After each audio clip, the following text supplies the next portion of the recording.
working in radiology department, we have come across the word radiation very well. We will understand it better by discussing few MCQs which will be asked in any of the exam. So the current status is among the different types of ionizing radiation, which one is the characterized by the highest ionizing capability but is unable to penetrate the outer layer of the skin? The answer here is not X-rays. The answer here is alpha particles. Why? Because two types of we have two types of radiation. Radiation, we have two type. One is particle and one is wave. Under particle comes alpha, beta, and in wave we have X-rays and we have the gamma rays. And now, as far as alpha is concerned, alpha is highly ionizing but cannot penetrate very well. Outer layer of skin को भी penetrate नहीं कर पाता है alpha. On the other hand, beta is like less ionizing and hence can penetrate skin. So, and these also, X-rays also can penetrate the skin. So the answer here is alpha particles. The next question is, what is the primary mechanism through which diagnostic X-rays cause the majority of the DNA damage? So radiation क्या करता है? Ionizing radiation, it has a direct effect and it has indirect effect. So indirect effect क्या है कि हमारे पास ये DNA है, इसके और इसके बीच में कोवेलेंट बॉन्ड्स एग्जिस्ट करते हैं. So DNA, what will DNA do? DNA in bonds को जाके तोड़ देगा एंड यहाँ पे ये गड़बड़ हो जाएगी. सो this is the direct effect. Indirect effect में क्या होता है दैट बॉडी में हमारी H2O है बहुत सारी क्वांटिटीज़ में. ये रेडिएशन क्या करता है? This radiation does what? It ionizes this water in OH negative and H plus, and this OH negative is a very important free radical. ये कहीं भी जाता है और हार्म करता है बाकी चीज़ों को by ionizing them. So these are the ways that radiation can have. देख लेते हैं हम what is the primary mechanism through which diagnostic X-rays cause the majority of DNA damage.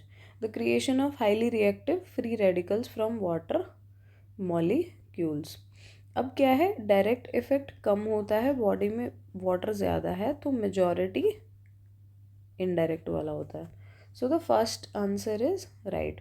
Damage to the cells mitochondria leading to lack of energy for DNA repair. No. Direct ionization of DNA molecule by X-ray photon? No. Causing thymine to bind with adenine on the same strand? No. These are the effects but these are not the most common. यहाँ पे बात हो रही है majority of DNA damage की. तो majority of DNA damage is done by indirect way, and in indirect way it is like ionization of water, generation of free radical. Next question is, according to the law of Bernoulli and Trabadie, which of the following cell types would be the most sensitive to radiation? तो क्या होता है, जो highly regenerative sales हैं उनको बताया गया है that these are most sensitive cells, and the differentiation,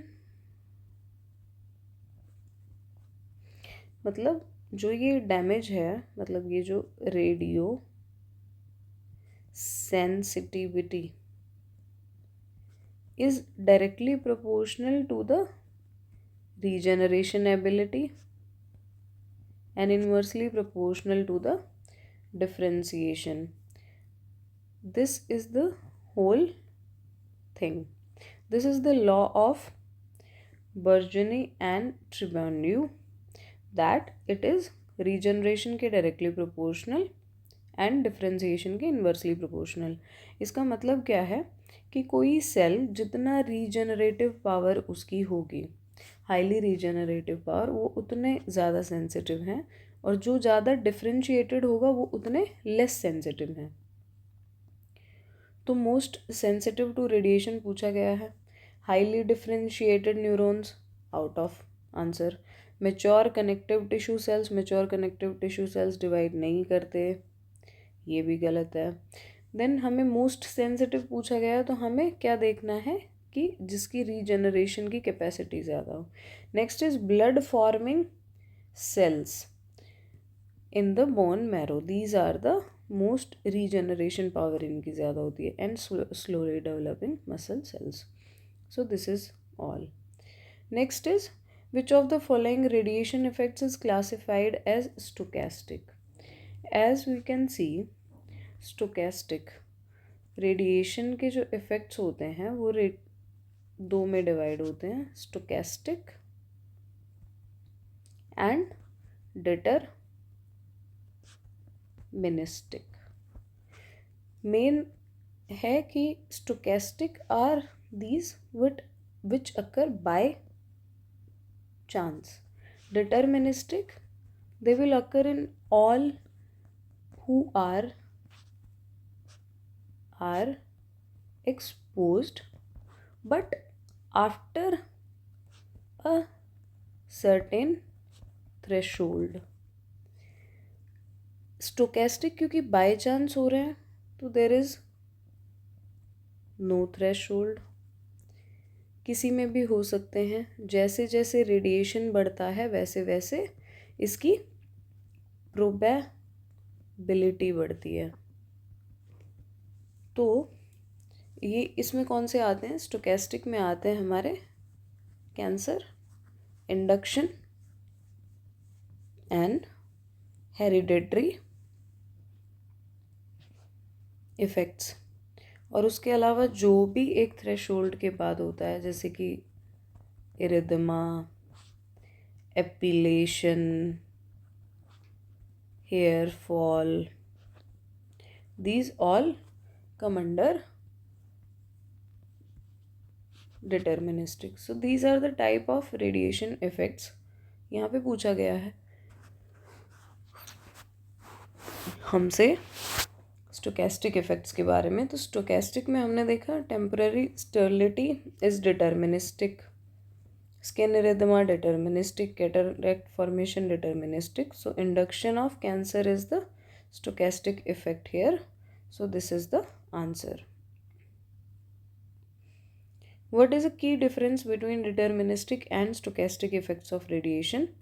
So the severity of deterministic effects is random. हमने अभी डिस्कस किया ये सब सारे डिफरेंसेस इनके बीच में. The severity of deterministic effects is random. ये गलत है. डिटर्मिनिस्टिक की किस पे होती है? थ्रेशोल्ड पे. रैंडम किसकी होती है?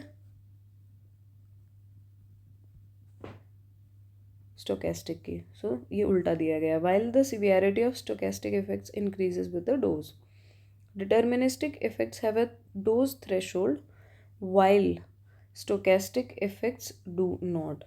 ये तो करेक्ट है. Deterministic effects involve cell mutation while stochastic involves the cell death. होता क्या है?